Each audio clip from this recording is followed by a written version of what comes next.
Connecticut Vote 2008, a new poll has Democratic challenger Jim Himes leading Congressman Chris Shays in the 4th District congressional race.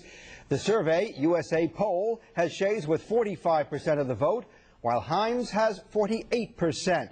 The poll also says that there's a 3% voters are undecided and a margin of error of 3%.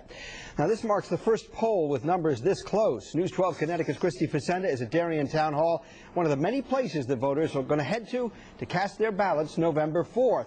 Christy, this latest poll reflects a large swing within just 1 week.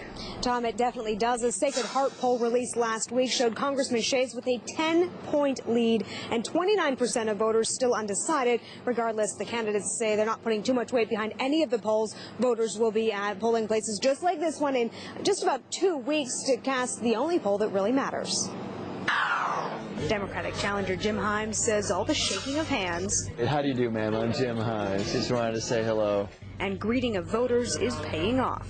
I mean, it shows that our message is getting through, and it's no surprise. Well, it's For the first time in this race, Himes and incumbent Chris Shays are virtually in a dead heat, but neither is putting too much weight behind the latest poll numbers. Polls are polls, right? They move around, so the stock we put in this poll is we like what it says, but we're not changing our plan, and we're not going to work any less hard. Our polls have us in a very close race, winning, but still in a position where we could win or lose.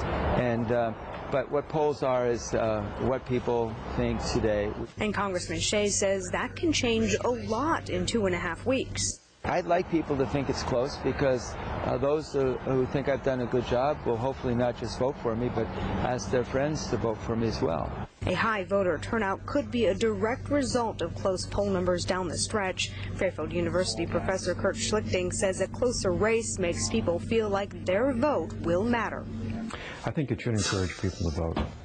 And regardless who you support, that's just better for our democracy if people vote. As a point of reference, 2 years ago when Diane Farrell challenged Shays, 7 of the last 8 polls had Farrell winning the election. Of course, Shays won on Election Day, which is why pollsters say this race is simply too close to call. Keep an eye on the sky. Go to Channel 612. Select Weather and Doppler Live Radar. News 12 Interactive. Only on Cablevision. Not on phone company TV or anywhere else.